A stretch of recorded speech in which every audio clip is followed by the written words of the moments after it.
Buenos días, buenas tardes a todos y a todas, ¿cómo andan? Hoy me toca a mí presentar y estoy muy contento de poder tener acá en Educar con Sentido a mi amiga Maya Ravalli. Hola Maya, ¿cómo estás? Hola, hola, ¿cómo están? ¿Todo bien? Muy bien, estamos acá con Pablo. Pablo, ¿cómo te va? Buena tarde. Todo bien, ¿Todo muy bien? tranqui aquí. Sí, sí, sí. Bueno, hoy tenemos el lujo de tener a Maya. Maya es la Global Chief of Youth Engagement. Mirá. Me salió de corrido. Lo tuve que googlear, Maya, porque, bueno, Maya fue muchos años la encargada de comunicación de UNICEF Argentina y nos conocimos desde Faro Digital, en verdad, desde la época de Ministerios de Justicia. Hemos compartido muchos años de trabajo eh, en alianza con UNICEF tratando de generar contenido, generar campañas, generar activismo, conectar las juventudes con todo lo que se viene trabajando en materia de derechos humanos principalmente. Así que, bueno, la tenemos un ratito hoy para poder conversar sobre algunos temas y para arrancar te hago la pregunta personal que siempre hacemos. Yo sé que estuviste en Argentina y ahora estás en Nueva York. Preguntarte cómo estás, cómo la estás viviendo, esta situación que se nos alargó un poquito y parece que se nos va a alargar un tiempo más. Así que, bueno, ¿cómo te sentís, Maya, hoy? Bueno, primero gracias por la invitación. Es un placer estar con vos, Ese, y con Pablo, y con todas las personas que nos están mirando del otro lado. Estoy bien, la verdad que nada, yo soy una privilegiada, tengo trabajo, puedo ejercer mi trabajo, tengo un techo, tengo comida. Mi familia está bien, pero bueno, nada, preocupada, digamos, también un poco por la situación y la evolución. Hoy, digamos, más o menos hace ya un año que estamos todos atravesando esta pandemia y vemos claramente, digamos, cuáles son las implicancias directas en términos de la vida de las personas, el trabajo, las oportunidades y nada, claramente eso me afecta mi trabajo, hizo que, digamos, que todo mi trabajo y mis planes cambiaran, pero también, digamos, con cierta esperanza de sentir que, bueno, que puede haber una luz y que puede haber ciertos cambios que sean positivos. Así que nada, trabajando más que nada para eso. Muy bien. Maya, Dale, va vos, Pablo, dale. bueno, Entrale. vale. No, no. Bueno, primero, obviamente, gracias por estar aquí. A nosotros nos interesa un montón conocer tu opinión y también el posicionamiento institucional que habéis tenido ante un tema global que sin duda ha sido algo que ha alterado las agendas, ¿no? Las agendas top-down, bottom-up. En ese sentido, particularmente a vosotros con todos vuestros proyectos y todo lo que estáis haciendo, ¿cómo os afectó este cambio? Hace tiempo hablábamos justamente con Cristóbal Cobo sobre cómo se destruye la Agenda 2030, por ejemplo, con el COVID y los énfasis, los presupuestos empiezan a cambiar, cómo él desde su posición en el propio Banco Mundial, a ti, a vuestro equipo, a vuestro trabajo, a vuestro proyecto, a vuestra institución, cómo ha afectado el COVID. Bueno, hay como muchas áreas en términos de cómo nos afectó. Primero, digamos, en términos de lo que es la propia dinámica, en la propia operación. Nosotros básicamente de un día para el otro en la oficina central de Nueva York está acá en Nueva York y en muchas de las otras oficinas en distintos momentos, pero más o menos todos al mismo tiempo, tuvimos que cambiar nuestra modalidad de trabajo, digamos, de pasar de tener toda la planta de la oficina trabajando de forma presencial, tenemos que hacer el switch como todo el mundo a un formato digital y virtual, adaptando, digamos, las tecnologías, las reuniones, las dinámicas de los equipos, absolutamente todo, y, digamos, hacerlo de una forma que sea efectiva para poder dar respuesta a la emergencia. UNICEF es un fondo que se creó, digamos, después de la Segunda Guerra Mundial, y es un fondo que está básicamente dedicado a los temas de emergencias, con lo cual hay muchísima experiencia en cómo responder, pero en ese sentido también nosotros nos vimos afectados en nuestra implementación. Y después, básicamente los planes se alteraron, digamos, de todos los equipos y de todas las secciones que trabajan en todos los temas. Claramente el tema de COVID fue el eje central del trabajo. Ahora particularmente UNICEF está trabajando en COVAX, en la distribución de vacunas, y digamos esas son las prioridades. Y particularmente en lo que tiene que ver con mi equipo, como ese decía, yo trabajo en el área de participación juvenil, y desde el primer momento de la pandemia, básicamente lo que hicimos fue tratar de entender cómo era la situación de los jóvenes, cómo los estaba afectando. Hicimos encuestas, desarrollamos manuales para las oficinas de país. Nosotros trabajamos con más de 190 países para que pudieran incorporar a los jóvenes como parte de la respuesta, ¿no? No como parte del meros beneficiarios, si se quiere, de la comunicación, sino como sujetos activos que podían contribuir con distintas acciones, desde acciones tan simples como compartir información fidedigna en las redes sociales, hasta llamar a sus abuelos para ver cómo estaban, hasta no sé, hacer las compras. Y siempre, digamos, buscamos trabajar ese eje activo de los jóvenes como parte de la respuesta. Con la evolución de la pandemia, digamos, esas acciones se fueron trabajando, hemos seguido indagando y haciendo distintos tipos de encuestas para entender mejor cuál era la percepción. Trabajamos también el tema de desinformación. Bueno, nada, hubo y hay un trabajo bastante diverso en este contexto. Y ahí puntualmente con las juventudes, ¿identificaron con tu equipo cuáles fueron las principales necesidades que habían en esta población? Digo, hay un sinfín de esfuerzos, de estudios, no sé, los docentes y las docentes en las escuelas, en las universidades, preocupadas por cómo estaban viviendo sus estudiantes esta situación. Y no sé, te pregunto si puntualmente desde tu equipo, desde algún capítulo de algún país de UNICEF, detectaron algo particular sobre qué necesidades estaban teniendo las y los jóvenes. Claramente el tema de educación fue el tema central que surgió, digamos, de todos los análisis que se hicieron, el acceso a la educación y el acceso a la información, digamos, y la importancia también de la conectividad como un mecanismo para acceder a los distintos aprendizajes. Y ahí, nada, digamos, trabajando bastante en distintos ámbitos, desde alianzas público-privadas con empresas de telecomunicaciones, hasta, digamos, básicamente trabajar con los gobiernos para poder explorar alternativas para mantener las escuelas abiertas, alternativas para poder proveer de conectividad a los jóvenes. Ese diría que es como el eje central. Y en paralelo, digamos, algo que también surge bastante fuerte de las encuestas, son los temas de salud mental.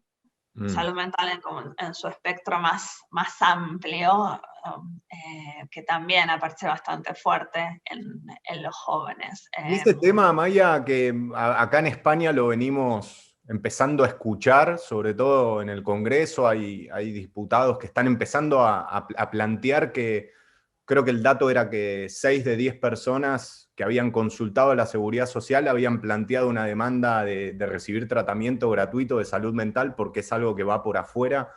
¿Crees que es un tema que, bueno, ni hablar por lo que mencionás que las juventudes lo están planteando o demandando, pero crees que va a ser un tema central cuando todo esto pase o desde ahora quizás?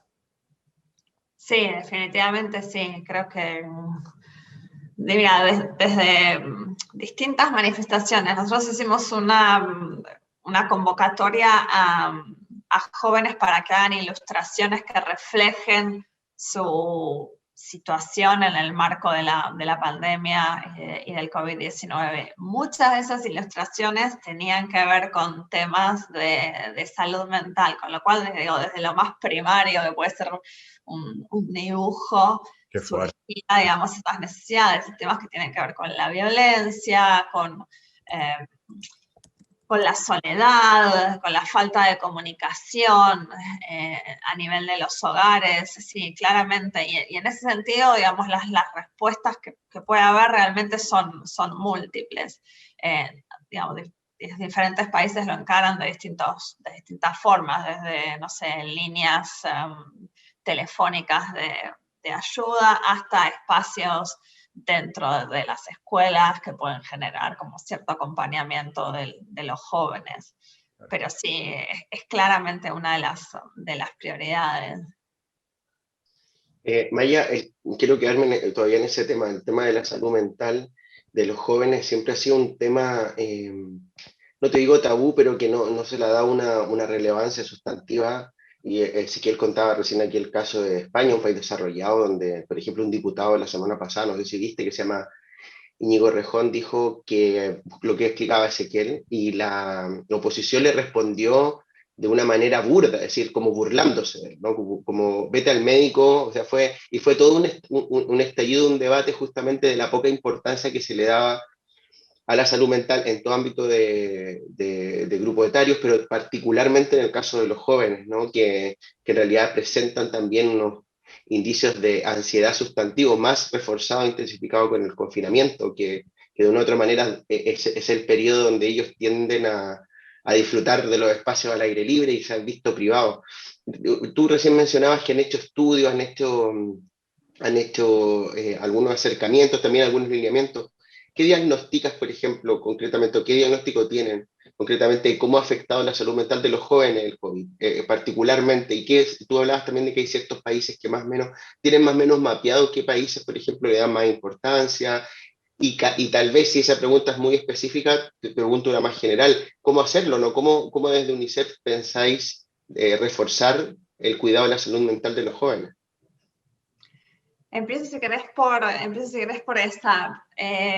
Básicamente, una de las cuestiones más fundamentales es poder hablar del tema. Como vos decías, es un tema que muchas veces está invisibilizado por un lado y por otro lado estigmatizado. Entonces poder, digamos, desasociar el estigma del tema es sumamente importante y visibilizarlo es una de las formas de poder contribuir al diálogo y a la discusión y a ponerlo en agenda.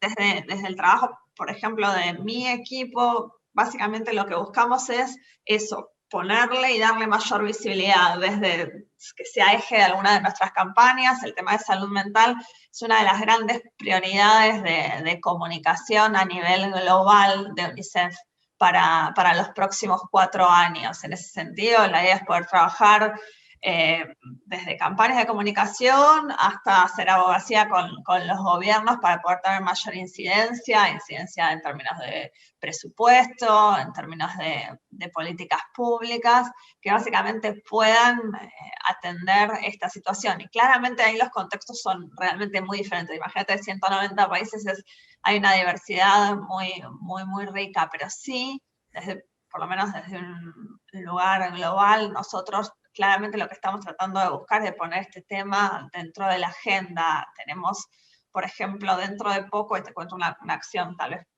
pequeña, pero simplemente ilustrativa, tenemos planeado para agosto una mediatón, que es como una especie de hackathon, pero dedicada a generar contenidos. Entonces, es una hackathon abierta para jóvenes creadores de contenidos. Y uno de sus ejes temáticos del trabajo es la salud mental. Esta es la segunda edición que vamos a hacer, el año pasado ya lo hicimos, y es impresionante ver las producciones de los propios chicos hablando, y me encantaría también compartirlas con ustedes, hablando sobre estos temas. Chicos, se forman equipos multipaís, desde Nigeria, Indonesia, a Bulgaria, y trabajan una temática. Y nada, realmente es muy iluminador ver lo que ellos plantean. También es importante generar estos espacios para que no sean solamente la academia, los adultos, los gobiernos, los políticos hablando del tema, sino los propios jóvenes, y que puedan contar específicamente a ellos qué les pasa con el encierro, qué les pasa con la imposibilidad de tocar a sus amigos, nada, de los miedos propios de poder salir a la calle. Bueno, hay que buscar más esos espacios. Total. Ezequiel, un segundo, una cuña de estas que te gusta meter a ti, a veces la voy a meter yo. Eh, en distintos países también los jóvenes han sido como, te pregunto tu opinión profesional, pero también desde vuestro organismo, no sé si lo estáis observando. Ha pasado en Chile con el estallido social y todo lo que ha sucedido, que ha sido un movimiento liderado por jóvenes, y ha pasado acá en España también con, bueno, la gota que rebalsó el vaso fue la detención de un rapero, ¿no? Que dijo algunas letras contra la monarquía, pero en general la mayoría de las movilizaciones han sido lideradas por los jóvenes en el plan de buscar libertad, porque esta situación de lo que tú decías recién, es decir, esta situación de confinamiento ya no les da más, es decir, ya no pueden estar en casa por la necesidad de socializar, pero hemos visto que ha habido una censura hacia el derecho de malestar, ¿no? De sentir malestar de parte de los jóvenes en este proceso. Y en muchos casos, por ejemplo, lo hemos visto acá, se ha estigmatizado al joven y se le ha quitado el valor al hecho de su queja, situándola en un plano de menor relevancia considerando el escenario pandémico que vivimos, ¿no? Pero es un fenómeno que cada vez más crece y que cada vez se hace más visible esta situación de descontento, de malestar, de ver con dificultad el futuro de parte de los jóvenes. No sé cómo vosotros abordáis esta situación, ¿no? Es decir, cómo los jóvenes ahora pueden encontrarle un sentido al vivir en un territorio, al confiar en un modelo de desarrollo, a ir a la escuela, cuando todo se ha tensado, ¿no? Y cuando justamente lo que ha pasado con la pandemia es que muchos de estos sentidos se han cuestionado. No sé si trabajáis eso un poco también, ¿no? Volver a seguir confiando en ser parte de una sociedad, de un proyecto común. Es súper interesante la reflexión que haces y hay muchos aspectos. Yo creo que obviamente este contexto enfatizó, digamos, algunas perspectivas que, digamos, también ocurrían antes, digo, es decir, en el sentido de que en determinadas situaciones particulares, digo, muchas veces las opiniones de los jóvenes y de los chicos, de los niños también, digo, son poco tenidos en cuenta. Vivimos en sociedades que son plenamente adultocéntricas, con el eje puesto, digamos, en los adultos, entonces poder generar espacios reales de escucha y de incidencia para los jóvenes es complejo. En parte, digo, nuestro trabajo es poder generar y abrir más oportunidades, también generar espacios de diálogo intergeneracional, porque entendemos que la construcción es con todos, y las discusiones son necesarias, digamos, todos los actores. Son procesos complejos y que llevarán tiempo y digamos y que hay evoluciones diversas, pero para eso digo, yo creo profundamente en el rol que tienen los jóvenes en transformar las sociedades en mejores. Bien. A ver, UNICEF está más o menos de mitad del siglo pasado, cuando solamente teníamos el espacio público, digamos, lo que nosotros adultos conocemos como el mundo real, ¿no? Pero hace un tiempo creamos como humanidad otro nuevo espacio público que es el digital y que Maya, desde Argentina vos venías trabajando muchísimo en cuestiones de ciudadanía, ¿no? De cómo poder llevar los derechos humanos a espacios digitales. Y en algún punto todo el trabajo que veníamos haciendo desde Faro, desde UNICEF Argentina, y me consta que vos en tu nuevo rol también lo hacés, llega la pandemia y se digitaliza gran parte o casi toda nuestra vida durante muchísimo tiempo.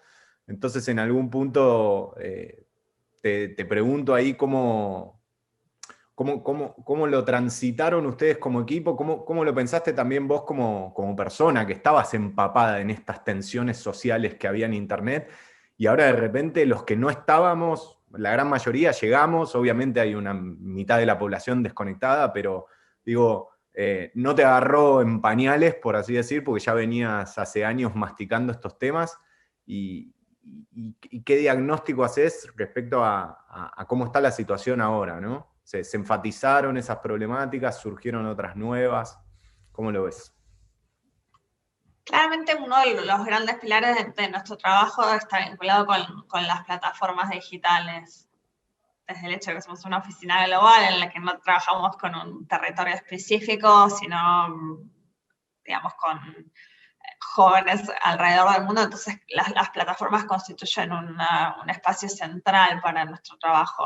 Particularmente nosotros coordinamos 2 plataformas, una que se llama Las Voces de la Juventud y otra plataforma que se llama YouReport, que es una plataforma de participación juvenil que incluye encuestas y acciones de movilización social.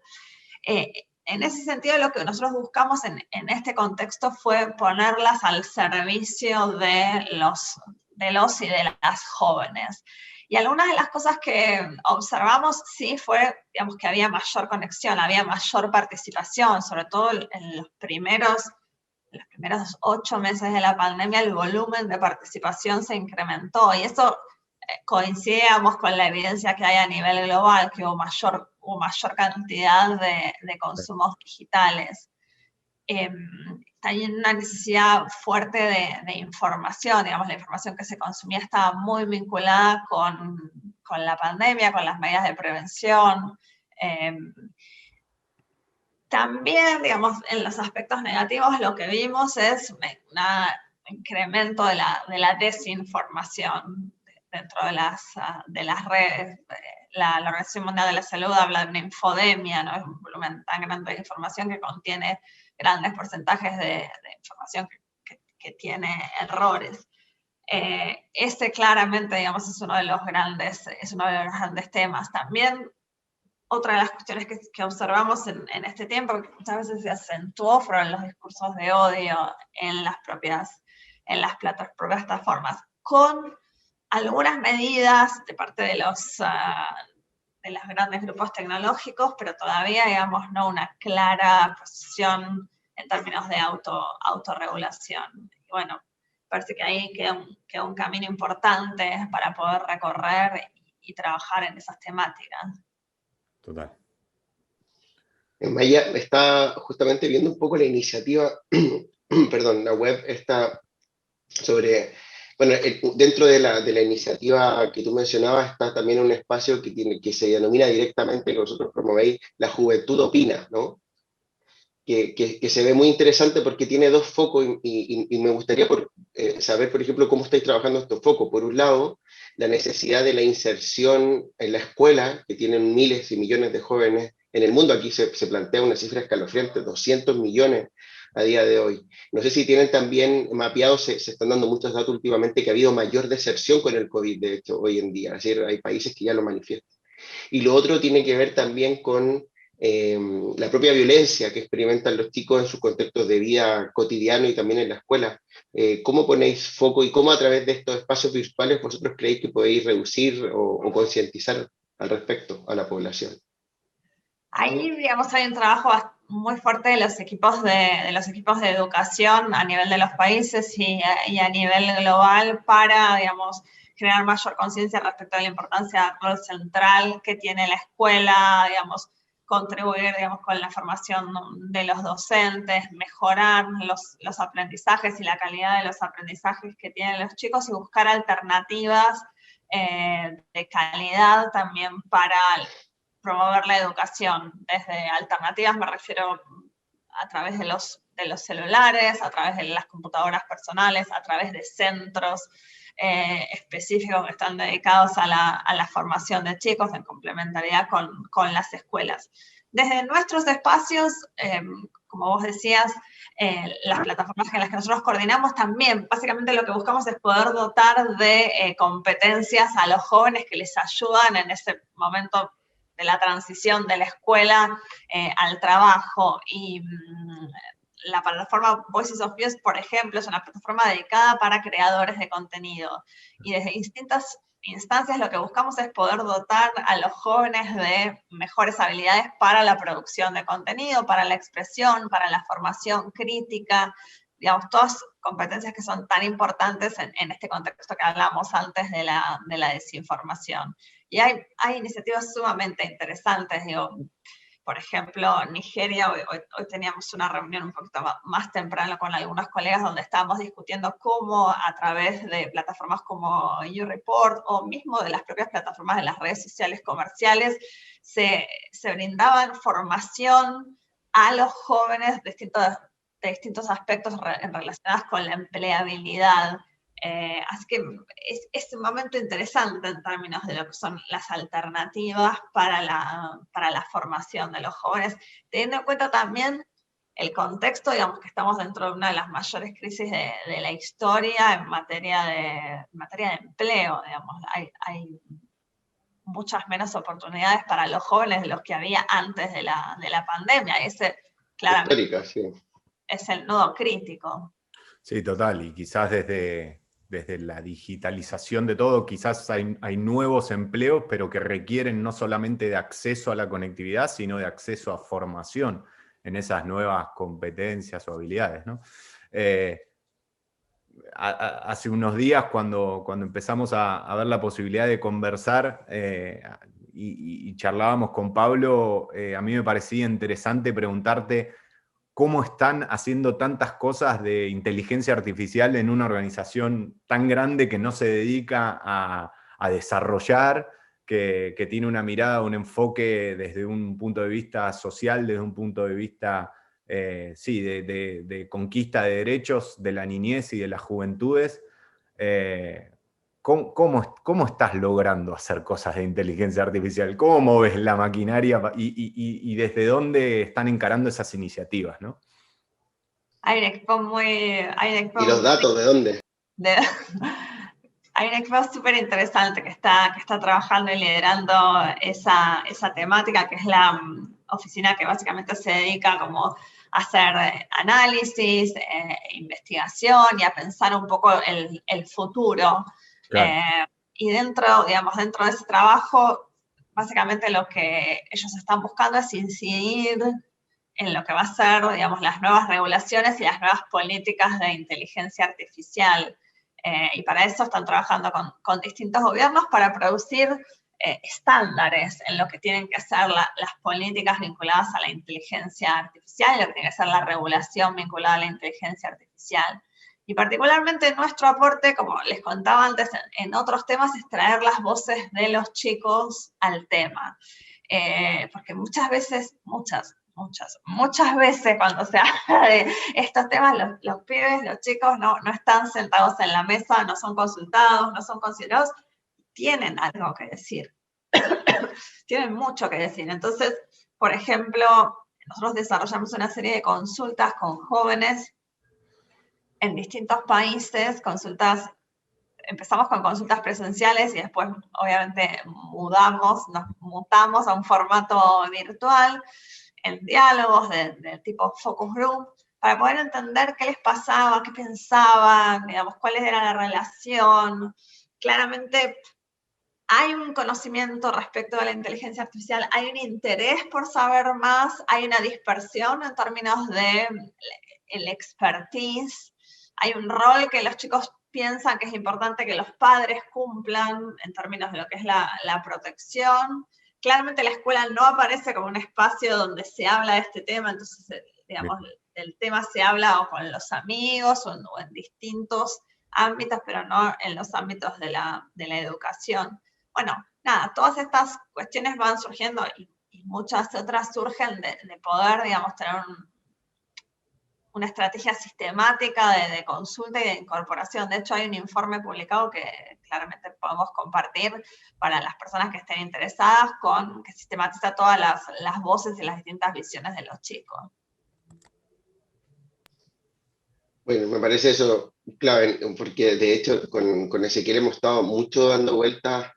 Bueno, Ezequiel, tú sabes que le tiene su foco también mucho en el futuro y hacer que nuestra presencia en el futuro tenga sentido. Es inimaginable sin que estén los jóvenes junto a nosotros construyendo el futuro, ¿no? O sea, ni siquiera con nosotros, sino liderando la construcción del futuro y nosotros apoyando ese proceso. A veces en la propia universidad, en los propios centros que nos vinculamos a los jóvenes, encontramos trabas y a veces falta de confianza, ¿no? En general por favorecer un trabajo social, un trabajo de distribución de tareas donde también la propia impronta de los jóvenes esté puesta. Tú misma recién decías, ¿no? Instarlos a construir un futuro. ¿Cómo resolvéis eso vosotros? Entiendo que hay convocatorias que hacéis por cada uno de los espacios, de los capítulos locales, ¿no? Que contactan a jóvenes, pero esos jóvenes, por ejemplo, son jóvenes que están vinculados a los capítulos locales, es una convocatoria abierta, trabajan con escuelas directamente, hacen un llamado general a los jóvenes, por ejemplo, para que se sitúen, y el que quiera entrar, que quiera participar, se conecta con vosotros. No sé, ¿cuál es la forma de hacer presente las juventudes dentro de nuestro propio sello? Es diversa, digamos, hay distintas formas y modalidades. En las plataformas, digamos, las que les contaba antes, las Voces de la Juventud y eReport, son plataformas abiertas de participación y los jóvenes pueden registrarse, y adentro, digamos, de cada una de las plataformas hay distintas iniciativas, como esta que les contaba respecto de la Mediatón, que se hace en agosto, básicamente es de registro abierto para los que quieran participar. Después trabajamos con jóvenes que decimos youth advocates o campeones o líderes en distintas temáticas que son identificados por las propias oficinas. Hay, no sé, jóvenes en Mozambique trabajando por temas de cambio climático, o en Jordania en temas de educación, o en Chile de agua. Y básicamente estos jóvenes tienen una voz y una experiencia por su propia militancia o por sus propios intereses en un determinado tema, y nosotros también ayudamos a construir puentes con distintas instancias globales para que tengan una plataforma global también para poder compartir sus distintas visiones. Trabajamos mucho con jóvenes en relación a foros internacionales, entonces generamos oportunidades a través de esos distintos foros. Tenemos algo que UNICEF creó hace varios años, que es el Día Mundial del Niño, que es el 20 de noviembre. Es una campaña gigantesca y es una plataforma genial para posicionar las voces de los chicos, y ahí, digamos, cada una de las oficinas trabaja distintas modalidades, y son buenas oportunidades. Pero bueno, nada, hay muchas formas. Bien. Te voy a hacer una pregunta más, pero a nivel personal. ¿Hay algo de esta experiencia? Vos siempre fuiste de trabajar en oficina y te tocó ahora hacer full time en tu casa. ¿Hay algo de lo digital? Digo, ¿cómo ves los modelos híbridos de trabajo? ¿Crees que como sociedad, a nivel laboral, pero también has sido profe de universidad, a nivel universitario, ¿cómo ves no sé, de sobrinos o de hijos de amigos, el tema escolar? ¿Crees que vamos a combinar? No te pido futurología, es una intuición que tengas, y preguntarte también qué de lo anterior a nivel laboral extrañas, que creo que sé que vas a contestar. Pero bueno, te pregunto. Yo creo que a mí me parece muy interesante la modalidad que estamos teniendo. Particularmente en mi caso, parte de mi equipo está distribuido globalmente, es decir, parte de mi equipo está en Egipto, en Copenhague, en Kenia, en Panamá. Entonces, por la propia dinámica de nuestro equipo, nosotros trabajábamos de forma distribuida. Sin embargo, la mayoría de los miembros del equipo están en Nueva York. Creo que esto nos da una gimnasia diferente y nos permite incorporar mucha más conciencia de lo que implica la cuestión remota. Yo creo que es interesante, me parece que vamos hacia un modelo híbrido, me parece que es difícil pensar que vamos a volver al mismo formato que el anterior. Y de las cosas que extraño los abrazos, extraño la posibilidad de poder mirar a los ojos a las personas. Si bien nosotros nos estamos viendo a través de la pantalla, claramente no termina de ser, de ser lo mismo. Entonces, me parece que lo importante es poder encontrar esos equilibrios híbridos que incluirán lo virtual y lo presencial. Y eso, digamos, en el mundo del trabajo. Creo que el mundo de la educación, universitaria y el mundo de la educación primaria y secundaria son diferentes y que requieren muchísimo más análisis. Maya, esta es la última pregunta que yo te hago. Es una pregunta abierta simplemente para que tú misma nos pongas los énfasis de UNICEF en el presente y futuro, alguna convocatoria, alguna iniciativa, pronto algún informe que saldrá que tendríamos que poner atención, alguna línea de trabajo que se ha abierto que quisieras destacar a partir de ahora con todo lo que hemos vivido, lo que nos toca por vivir. Gracias. Varias. Nos toca, digo, dentro de poco la posibilidad de tener una convocatoria bastante grande para esto que les contaba, que es el Día Mundial del Niño, aunque es el 20 de noviembre, ya estamos empezando, digamos, con nuestros planes, e invitar a todos los jóvenes y a todos los chicos que quieran sumarse. Nuestra plataforma es Las Voces de la Juventud, ahí, digamos, pueden hacerlo, pueden registrarse, pueden compartir sus visiones, videos, digamos, en distintos formatos pueden construir, digamos, y compartir su visión sobre esta situación en la multiplicidad de temas que les interesen. Así que, más que nada, invitarlos a que participen allí, también invitarlos a que se sumen a YouReport, y que participen de las encuestas. Siempre es bueno poder generar esos espacios de escucha formal. Nosotros realmente tomamos muy en serio las opiniones que nos dan, generamos informes, reportes, y con eso tratamos de hacer incidencia. Así que cuantas más voces sean, digamos, mayor nivel de representatividad vamos a poder tener. Y sí, los dejo con eso. Me parece que es un buen resumen de lo que se viene. Muy bien. Bueno, Maya, agradecerte por este espacio, por este rato. Yo voy a agregar, hay una película que trata de, pero me lo vas a completar vos, una película en Netflix para recomendarle a todos los que nos ven, de una persona que estaba en UNICEF, que era el representante de Brasil, ¿puede ser? De Naciones Unidas. Sí, Sergio Bello, sí. Esa, para el que no lo vio, me parece que es un imperdible y que refleja un poquito el trabajo de territorio y de compromiso de muchas de las personas que trabajan en esta organización internacional. Así que estamos muy contentos de poderte haberte tenido acá con nosotros, que pases un rato. Esperemos que no te hayas aburrido con nuestras reflexiones o nuestras preguntas. No, súper encantada, y me encanta que puedan generar estos espacios, estos diálogos de reflexión que son súper importantes, y a poder pensar juntos y poder pensar en el futuro también, y cómo poder trabajar mejor. Siempre son bienvenidos los espacios para hablar de las juventudes, así que gracias. Muy bien, gracias a vos. Un abrazo.